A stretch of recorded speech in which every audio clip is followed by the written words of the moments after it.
harmony.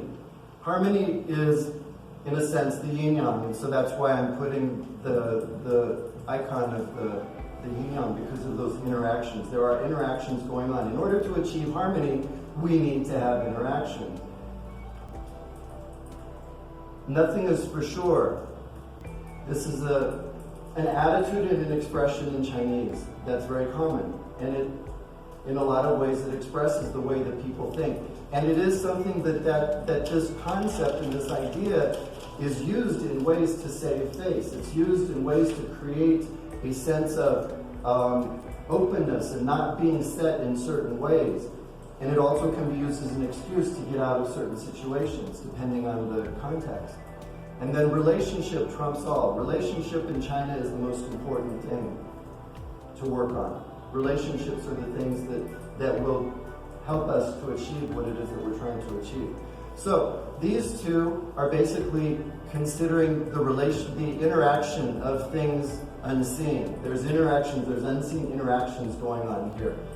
And then this one here is, we talk about relationship, it's a strategy.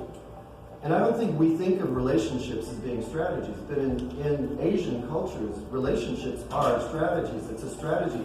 You have relationships with people who can help you. And so you pick and choose who you have relationships with. If you have relationships with people who aren't socially credible, then the people who aren't going to want to have a relationship with you. So it can be it's a huge strategy that you need to consider. So harmony. Harmony is a core principle in Chinese thought, in Chinese culture. It's a character that's been in the Chinese language for a long time. It's one of the earlier characters. It's one of the older characters. And the original character is this right here.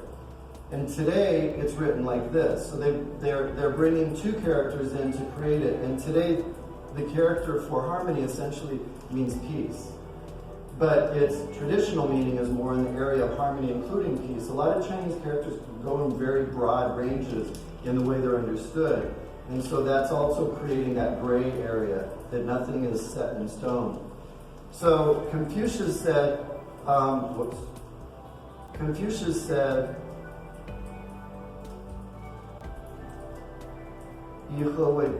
avoid disharmony.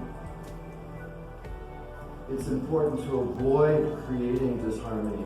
And that's something in a lot of ways Americans like to do. We do it naturally because we're a very, well, you should do it this way, you shouldn't do it that way, sort of an attitude sometimes.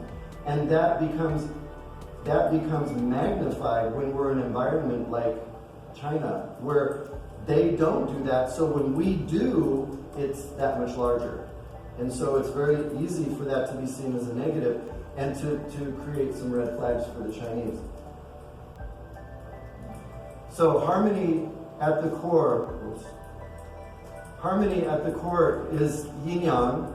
So yin-yang essentially, so it's the yin-yang that shapes Chinese culture. So we show the yin-yang, what we see is black and white. You see a little bit of black in the white and a little bit of white in the black. So what does this all mean?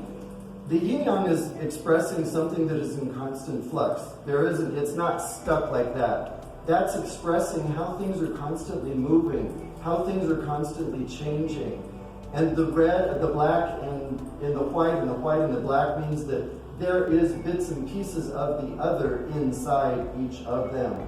So whatever we're talking about, be it good or bad, black or white, sick or healthy, however you want to think of these opposites, which are actually things that are of the same thing within the Chinese concept, those are the same things and they're constantly changing. So there is no such concept as this person is bad and they're always bad and everything they do is bad, because bad people do good things too. And good people do bad things. So it's not a concept of you're this or you're that. However, within our Christian backgrounds, we get the sense of one is one and the other is the other. So in our cultural mindset, we see black as black, white as white, good is good, and bad is bad, and we don't recognize that there is an interaction between the two as easily.